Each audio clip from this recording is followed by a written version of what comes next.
হ্যাঁ আচ্ছা, সো হচ্ছে একটা বেসিক আর্গুমেন্টে থাকে হচ্ছে একটা হচ্ছে আমার অপিনিয়ন থাকবে এবং হচ্ছে আমি সেটার সাপোর্টে হচ্ছে আমরা কিছু এভিডেন্স শো করব, কিছু ফ্যাক্টস থাকবে, কিছু এক্সাম্পল থাকবে, হ্যাঁ, টু স্ট্রেনদেন আওয়ার আর্গুমেন্ট। হ্যাঁ, সো এটার পরে হচ্ছে আমাদের থাকবে কাউন্টার আর্গুমেন্ট। বলছিলাম না যে আমার সাপোর্টের পরে হচ্ছে আমাকে একটা কাউন্টার দিতে হবে।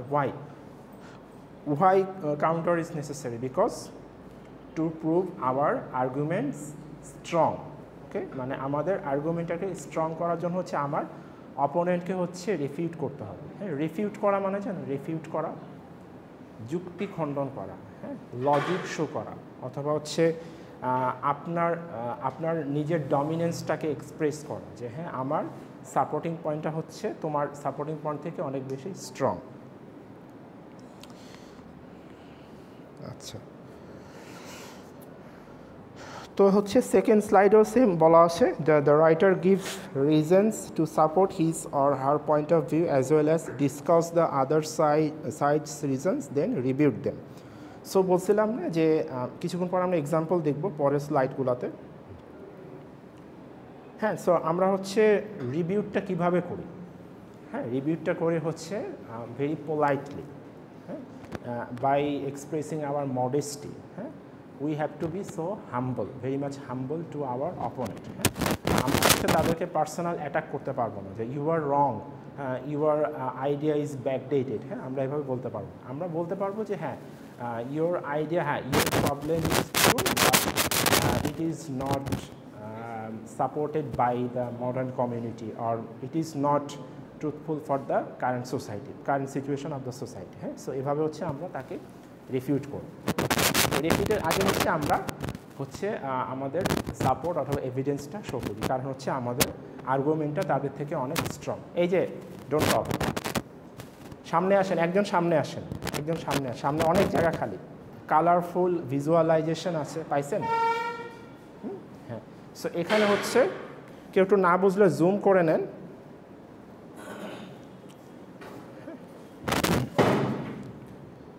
সো এটা হচ্ছে আমার basic structure of an argumentative essay. হ্যাঁ, সো আমরা কীভাবে লিখব?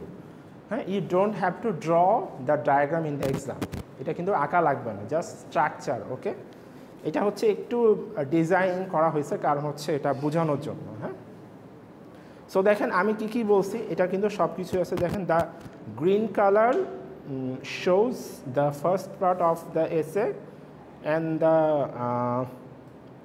পরে যে পরের কালারটা হচ্ছে আপনার সেকেন্ড পার্ট। হ্যাঁ, সেকশন 2, তারপরে হচ্ছে তারপরেরটা হচ্ছে সেকশন 3, তারপর হচ্ছে সেকশন 4। তো ফার্স্টটা হচ্ছে আমার ইন্ট্রোডাকশন, হ্যাঁ, তারপর হচ্ছে আমার বডি প্যারাগ্রাফ, হ্যাঁ, অথবা হচ্ছে বডি স্টেটমেন্ট। হ্যাঁ, ওটার সাথে মিল আছে, ওটার সাথে মিল আছে, মিল আছে, হ্যাঁ ওরকমই।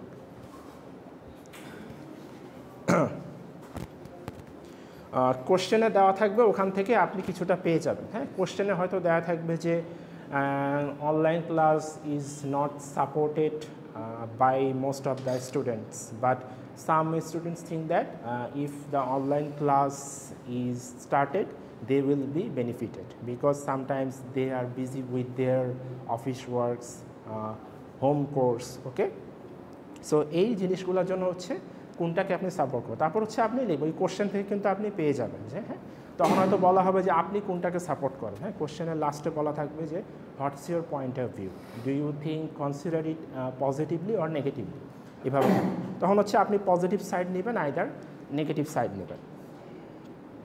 আচ্ছা, সো হ্যাঁ, ওই ইন্ট্রোডাকশনে হচ্ছে ব্যাকগ্রাউন্ড থাকে, তারপর হচ্ছে ব্যাকগ্রাউন্ডের ইয়াতে পরে থাকে হচ্ছে থিসিস স্টেটমেন্ট। হ্যাঁ, সো থিসিস স্টেটমেন্ট লেখা আমরা শিখছিলাম না লাস্ট ক্লাসে, যে আমরা একটা হচ্ছে জেনারেল আইডিয়া থেকে আমরা কিভাবে একটা আইডিয়াকে প্রিসাইজ করব, তারপর হচ্ছে ওখান থেকে আমরা থিসিস কন্ডাক্ট করব। হ্যাঁ, সো থিসিস স্টেটমেন্ট হচ্ছে hour objective, what we are going to do in our এসে। হ্যাঁ, it is our pre planning বলা যেতে পারে, যে হ্যাঁ আপনি কোনো একটা ফাউন্ডেশন ডেভেলপ করার আগে হচ্ছে একটা ডিজাইন ডেভেলপ করলেন, হ্যাঁ একটা আইডিয়া ডেভেলপ করলেন, so that is called thesis statement. হ্যাঁ, সো দেখেন এই যে থিসিসের সাথে হচ্ছে আমার সবগুলা কানেক্ট করা আছে। দেখেন এই যে থিসিস যখন লেখা হলো, এই যে থিসিসটা লেখা হয়েছে, এই যে থিসিস স্টেটমেন্টের সাথে আমার বডি প্যারাগ্রাফগুলো হচ্ছে কানেক্টেড। কেন? আমার থিসিস থেকেই কিন্তু আমার হোল এসেটা কন্ডাক্ট হবে। আমার হোল এসে যা যে আমি ডেভেলপ করব পয়েন্ট বাই পয়েন্ট এবং এক্সাম্পল দেবো, এভিডেন্স দেবো, সেটার রুটটা আসবে হচ্ছে আমার থিসিস স্টেটমেন্ট থেকে। তো ওই যে মনে আছে লাস্ট ক্লাসে ফ্যামিলি থেকে হচ্ছে কি সিঙ্গেল প্যারেন্টস, তারপর single parents face continual challenges. হ্যাঁ, এই যে হচ্ছে আমি আমার টপিকটাকে আর একটু প্রিসাইজ করলাম, এটা হচ্ছে আমার থিসিস স্টেটমেন্ট। হ্যাঁ, তো থিসিস থেকে হচ্ছে আমি এই যে প্রিসাইজ করলাম অথবা হচ্ছে কন্টিনিউয়াল চ্যালেঞ্জেস আনলাম। সো এই চ্যালেঞ্জেসটা হচ্ছে আমার থেকে আরেকটু, হ্যাঁ এই চ্যালেঞ্জেসের থিসিস স্টেটমেন্ট, বাট আমার থেকে এখানে যদি আমি একটা এসে ডেভেলপ করতে চাই, এখান থেকে আমার হায়েস্ট তিনটা সাপোর্টিং পয়েন্ট বের করতে হবে যে কেন কন্টিনিউয়াল চ্যালেঞ্জেস ফেস করতেছে, হ্যাঁ, সিঙ্গেল প্যারেন্টসরা। So what are the reasons? So আপনি তিনটা রিজন দেখলেন, আমি একটা এক্সাম্পল দিয়েছিলাম যে মোটিভেশন, ফিনান্সিয়াল সাপোর্ট, আর একটা হচ্ছে ওই যে ওভার পপুলেশন, এই তিনটা মনে দিয়েছিলাম। হ্যাঁ, সো এটাই। আর হচ্ছে কিছু দেওয়া আছে যে আমরা কিভাবে লিখব, বাট মোস্টলি হচ্ছে দেখেন হচ্ছে আউটলাইন মডেলস, মানে আমরা আর্গুমেন্টেটিভ এসে কিভাবে একটা ক্রিয়েট করবো, একটা আর্গুমেন্টেটিভ এসে আমরা কিভাবে স্ট্রাকচার্ড করব, কিভাবে এটা স্ট্রাকচারটা ডেভেলপ হবে। হ্যাঁ, সো একটা মডেল দেওয়া আছে এখানে হচ্ছে দেয়ার আর 4 models have been developed by the scholars. So the first মডেলে দেখেন, হ্যাঁ, তো দেখেন ফার্স্টে হচ্ছে প্রত্যেকটাতে কিন্তু আমার থিসিস স্টেটমেন্ট যেটা, হ্যাঁ, থিসিস স্টেটমেন্টটা কিন্তু আমার একেবারে ফ্রন্টে, একেবারে টপে। হ্যাঁ, আপনার স্লাইড ওপেন আছে, স্লাইডটা ওপেন করেন। হ্যাঁ, যে লাস্ট পরে দুজন আসলো, হ্যাঁ, মোবাইল নাই তাহলে কারোর সাথে শেয়ার করেন, শুধু বসে আছেন কিছুই বুঝতেছেন না।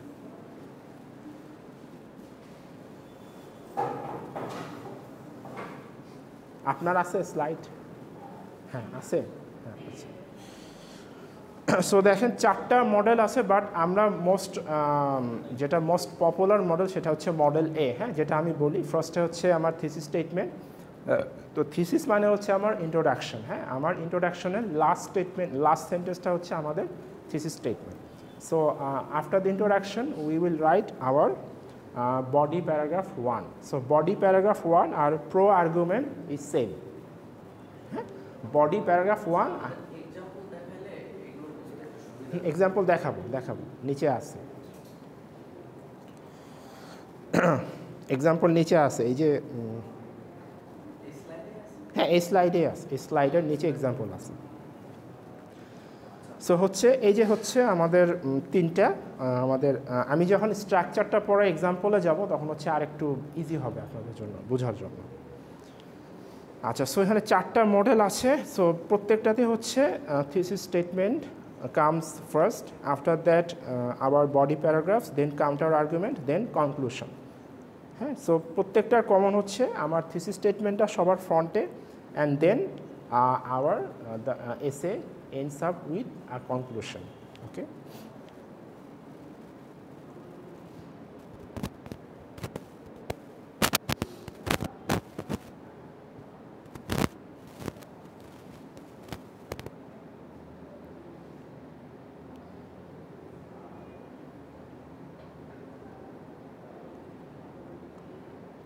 আচ্ছা, সো এখানে হচ্ছে আমাদের কিছু আছে, দেখেন কিছু স্যাম্পল দেওয়া আছে। Thesis statement clearly states which side you are for, curfew laws are unfair and should be abolished in my opinion, STEM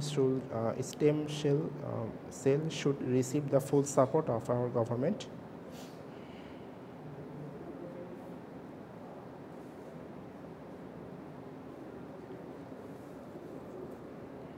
আচ্ছা, তো ফার্স্টটা দেখেন,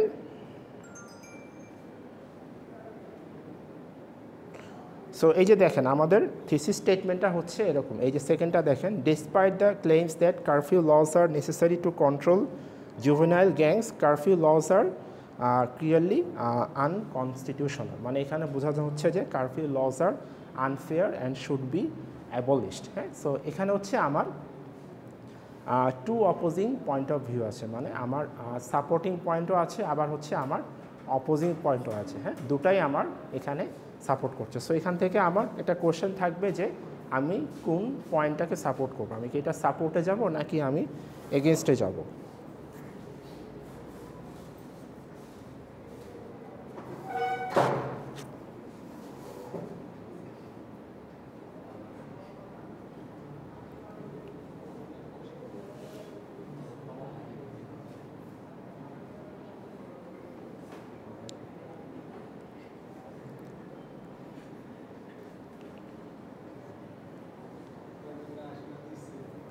আচ্ছা, সো দেখেন তারপরে এই যে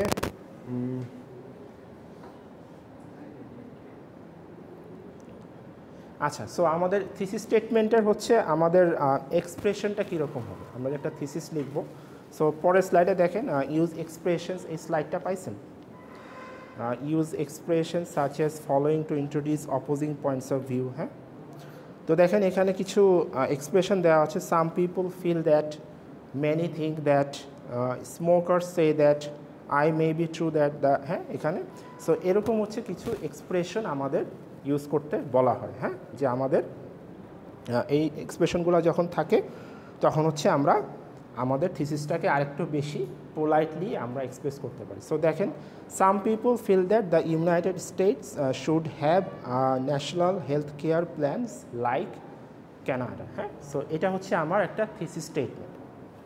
সো তারপর হচ্ছে আমি বলবো যে আমার কেন থাকবে, যে হ্যাঁ, some people feel that United States should have national health care system. So এটা কেন থাকা উচিত, এখানে হচ্ছে আমরা এটার পরে তিনটা সাপোর্টিং পয়েন্ট আমরা এক্সপ্রেস করবো। সো এইভাবে হচ্ছে আমরা, তারপর হচ্ছে আবার দেখেন মেনি পিপল থিঙ্ক দ্যাট, তারপর হচ্ছে smokers say that, it May be true that. হ্যাঁ, এই লাইনগুলো হচ্ছে আমরা আমাদের থিসিস স্টেটমেন্টে ইউজ করব।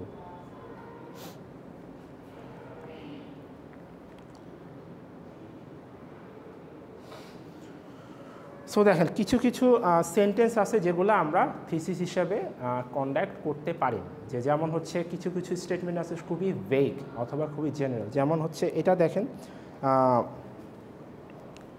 Something should be done on media bias. So এখান থেকে কি আমরা বোঝা যাচ্ছে যে কি করতে হবে। সামথিং শুড, সবাই একটু স্লাইডে দেখেন, স্লাইডে দেখেন। হ্যাঁ, স্লাইড নাম্বার 10, স্লাইড নাম্বার 10। হ্যাঁ হ্যাঁ, স্যাম্পল আর্গুমেন্টেটিভ থিসিস স্টেটমেন্ট। হ্যাঁ, সো দেখেন, something should be done on media bias. So what something, what does the word something mean. হ্যাঁ, এখানে কিছু ক্লিয়ার করে বলা আছে যে মিডিয়া বায়াসটা হচ্ছে আমাদের এখান থেকে we have to get rid of that, কিছু বলা আছে। অথবা মিডিয়া বায়াস থেকে হচ্ছে আমাদের সোসাইটিতে অনেক প্রবলেম ক্রিয়েট হচ্ছে। হ্যাঁ, আমরা দেখা যাচ্ছে যে একটা গ্রুপ অফ পিপল হচ্ছে তারা বেশি বেনিফিটেড হচ্ছে, তারা বেশি হাইলাইটেড হচ্ছে, বাট আরেকটা গ্রুপ কি হচ্ছে, তারা সাবঅর্ডিনেট থেকে যাচ্ছে। এরকম কিন্তু কিছু বলা নেই। তাহলে হচ্ছে এরকম স্টেটমেন্টগুলো থিসিস হিসেবে কাউন্ট করা হবে না। হ্যাঁ, কেন কাউন্ট হবে না থিসিস হিসেবে, কারণ হচ্ছে এগুলা হচ্ছে আমার ইন জেনারেল, এখানে কোনো স্পেসিফিক কিছু বলা নেই। সো তারপরে যখন আমরা থিসিস স্টেটমেন্ট আমরা এই যে হচ্ছে স্ট্রাকচারগুলো পড়াচ্ছি, এগুলো কিন্তু ইম্পর্টেন্ট, কারণ হচ্ছে আপনারা ইন ফিউচার যখন আপনাদের যখন এই কারিকুলামে তো থাকবে, থিসিস পেপার থাকবে। সো এই থিসিসে কিন্তু আপনাকে এই যে হচ্ছে থিসিস স্টেটমেন্ট অথবা হচ্ছে আপনার হাইপোথিসিস, হ্যাঁ, দুটাই সেম। তো এইগুলো হচ্ছে আপনার খুবই ইম্পর্টেন্ট। যখন আপনারা এই পেপারটা সাবমিট করবেন আপনাদের সুপারভাইজারের কাছে, তারা কিন্তু খুবই স্ট্রিক্টলি চেক করবে।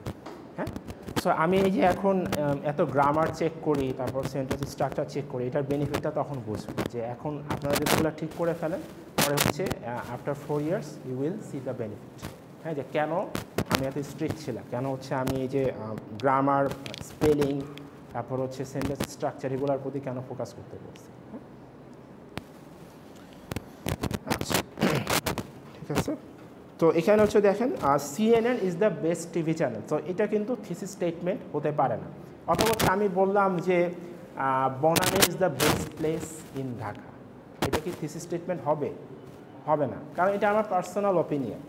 হ্যাঁ, আমার পার্সোনাল ওপিনিয়ন দিয়ে আমি যে কোনো কিছু ভালো করতে পারি, বাট এটার কি আমার কোনো থিসিস স্টেটমেন্ট হলো? যে এটার সাপোর্টিংয়ে কিন্তু কিছু নাই, অথবা কেন ভালো, why it is better, what are the reasons, so there is nothing mentioned about that. Okay, so this sentence should not be considered as a thesis statement. So thesis statement should be clear and specific. এই দুটা মাথায় রাখবেন যে specific, clear and transparent. হ্যাঁ, আমার জিনিসটা আর্গুমেন্টটা অনেক বেশি ক্লিয়ার হবে। So CNN is the best channel, এটার সাথে কি আমি কোনো আর্গিউ করতে পারবো?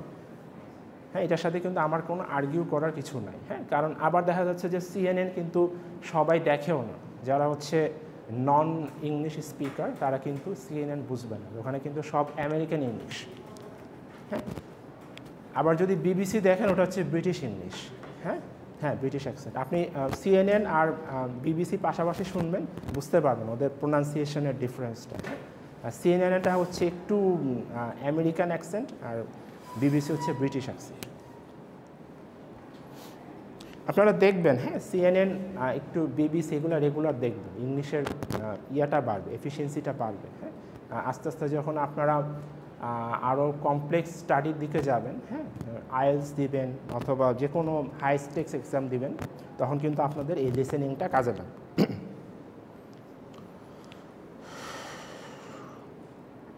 তাহলে আমরা যে কোনো একটা সেন্টেন্স লিখলে অথবা পয়েন্ট দিলে কিন্তু ওটা থিসিস হয়ে যাবে না, হ্যাঁ, থিসিস স্টেটমেন্ট হয়ে যাবে না। ফোন ওপেন করেন, স্লাইডটা দেওয়া হয়েছে। সো হচ্ছে আমাদের থিসিস হতে গেলে আমাদের সেটার কিছু স্ট্রাকচার থাকা লাগবে, সেটার কিছু আমার কিছু পয়েন্ট অফ ভিউ স্পেসিফিক থাকা লাগবে। আচ্ছা,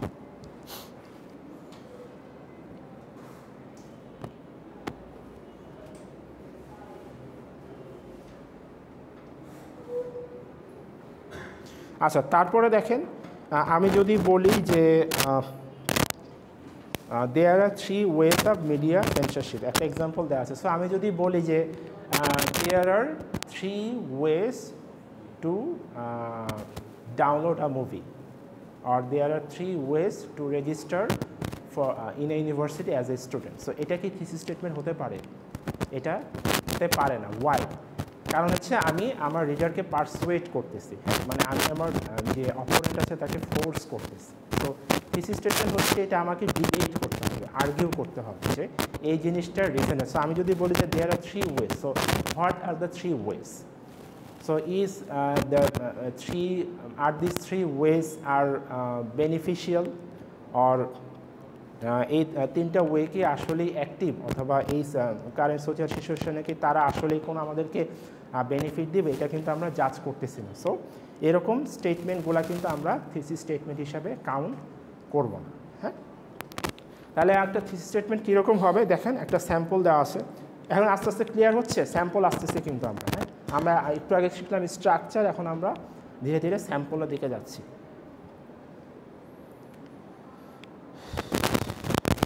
আচ্ছা, সো দেখেন, নিউজ পেপার্স মানে গণমাধ্যম, অথবা বলতে পারি জার্নালিজম, অথবা আমরা স্পেসিফিক করেই দিচ্ছে নিউজ পেপার্স। হ্যাঁ, news papers should not identify people by colour, race and religious faith in any way. So এটার মধ্যে একটা ডিবেট ভাব আছে না, যে হ্যাঁ, নিউজ পেপার কখনো একটা মানুষের গায়ের রং অথবা মানুষের গোত্র, হ্যাঁ, মানুষের রেস অথবা রিলিজিয়াস ভিউকে এভাবে সেপারেটলি আইডেন্টিফাই করা উচিত না। অনেক সময় দেখা যাচ্ছে না যে নিউজ হেডলাইন্সগুলো অনেক অ্যাটাকিং হয়, যে হ্যাঁ, একটা গ্রুপ অফ পিপলকে তারা অ্যাটাক করতেছে। হ্যাঁ, সো এই জিনিসটাকে কি আপনি সাপোর্ট করেন, নাকি এটার অপোনেন্টে আপনি এটা অপোজিটে থাকবেন? হ্যাঁ, যে কি বলছে, news paper should not identify people by colour, race or religious faith in any way. তো দেখেন এটা ইফেক্টিভ কেন বলা হয়েছে, যে firstly the topic is open to discussion. So দেখা গেল যে আগেরগুলো ছিল CNN is the best TV channel, Banani is the best place. So বনানীটা কয়জন চিনে বলেন? বনানী কিন্তু আমরা যারা বনানীতে থাকি ওরাই শুধু আমরা বনানী সম্পর্কে জানি, হয়তো বা আশেপাশের মানুষও জানে। বাট আপনি যদি হঠাৎ করে আপনার লোকাল এরিয়া থেকে এসে বলেন যে বনানী চিনো কিনা, সে কিন্তু বনানী নিয়ে কিছু বলতে পারবে না, তাহলে কিন্তু ইট is not open to discussion. তারপর যদি আপনি CNN, BBC এগুলো নিয়ে বলেন যে it is the best TV channel, তাহলে কিন্তু CNN, BBC সবাই দেখেন, তাহলে কিন্তু এটা নিয়ে একটা ওপেন ডিসকাশন হবে না। বাট আপনি যদি বলেন নিউজ পেপার, খবরের কাগজ, এটা কিন্তু একটা রিক্সাওয়ালা বুঝবে, সে কিন্তু খবরের কাগজটা হয়তো বা পড়তে পারে না কিন্তু জানে এখানে কি করা হয়, মিডিয়াতে কি করা হয়, টেলিভিশনে কি করা হয়, হ্যাঁ সেগুলা জানে। So দেখেন it is open to discussion and there may be people who oppose this argument claiming that this kind of restriction would damage the objectivity of the news. Therefore, the writer holds a clear stance. Above all, it is obvious that the writer's aim is not simplify to inform the readers but to convince them to take his or side.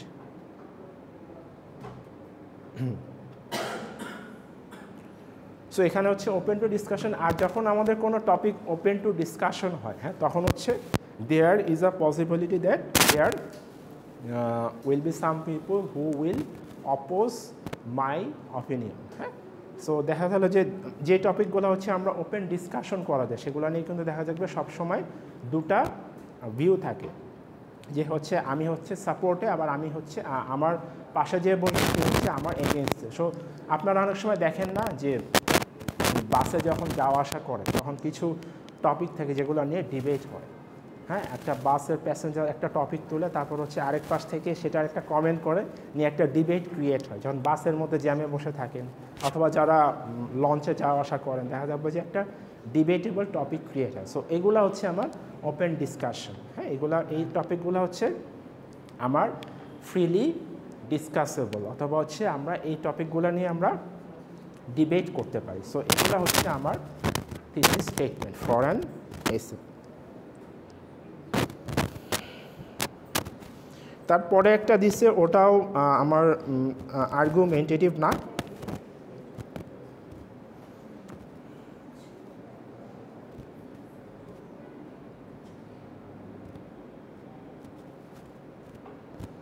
হ্যাঁ পরেরটা আবার accept করছে। So এই এক্সারসাইজগুলা দেখেন,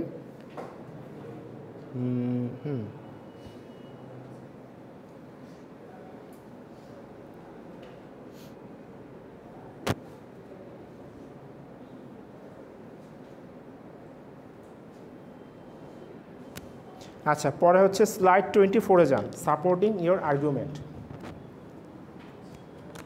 হ্যাঁ supporting your argument. So আমরা আর্গুমেন্টটাকে কীভাবে support করব? সো আপনারা যখন কোনো কিছুর করেন, সাপোজ হচ্ছে আপনি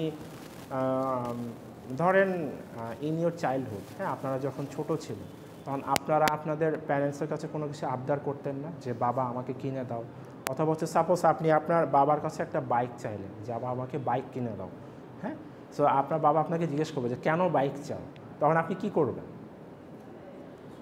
হ্যাঁ কি বলবেন?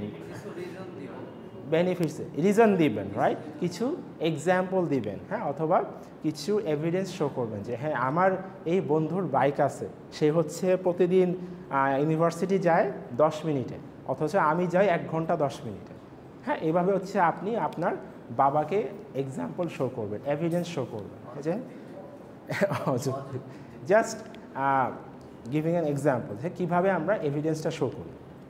অথবা যে কোনো আবদার করেন, ফ্যামিলির কাছে যখন কোনো কিছু চান তখন আপনি সেটার সাপোর্টে এভিডেন্স শো করেন। সো আপনি যখন একটা থিসিস স্টেটমেন্টে আপনি আপনার একটা অপিনিয়ন প্রোভাইড করলেন, সেটার সাপোর্টে আপনাকে কিছু দেখাতে হবে যে আপনি কেন সেটাকে সাপোর্ট করতেছেন। তো অ্যাট ফার্স্ট দেখেন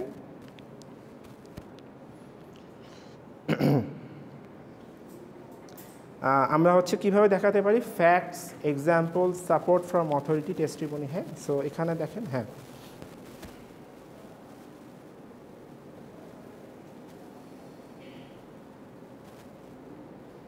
সেটা তো গেল হচ্ছে আমরা ফ্যাক্টস মানে কি জানেন? ফ্যাক্টস মানে হচ্ছে প্রুভেন ডাটা, হ্যাঁ facts means proven data. So আপনার সাপোর্টে যখন আপনি কোনো একটা এভিডেন্স এক্সাম্পল দিচ্ছেন তখন সেটার হচ্ছে আপনার একটা প্রুভেন ডেটা থাকবে যে হ্যাঁ এই ডেটাটা হচ্ছে আপনাকে হেল্প করবে যে আপনার এভিডেন্সটা কতটুকু স্ট্রং অথবা কতটুকু উইক। হ্যাঁ সো ওই এক্সাম্পলগুলো হচ্ছে আপনার ফ্যাক্ট।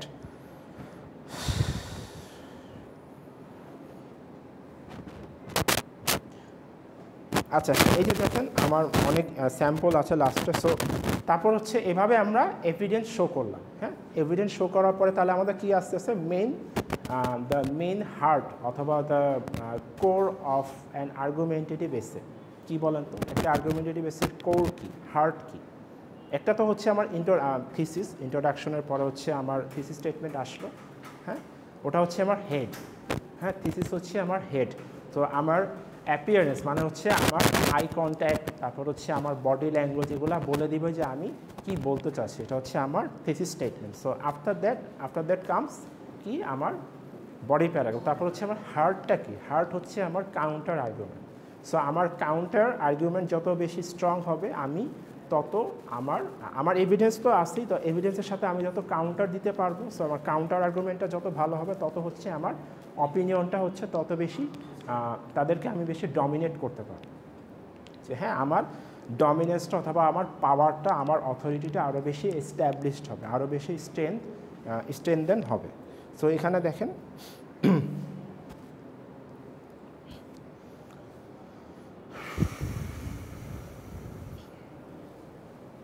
তো বললাম না যে কাউন্টার আর্গুমেন্টস, রেফুটেশন, তারপর হচ্ছে কনসেপ্ট। একটু দেখেন, স্লাইডে দেখেন। তো কাউন্টার আর্গুমেন্টটা কি বলেন তো? আমি অনেকবার বলছি, হোয়াট ইজ কাউন্টার আর্গুমেন্ট?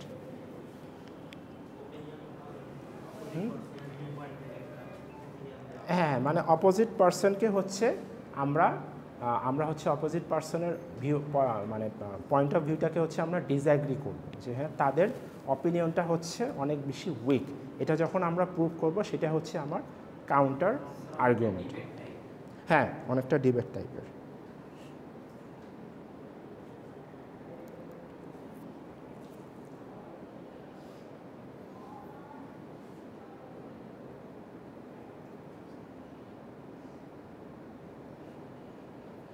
আচ্ছা, সো এখানে একটা এক্সাম্পল দেওয়া আছে, দেখেন স্লাইড 25-এ একটা এক্সাম্পল আছে।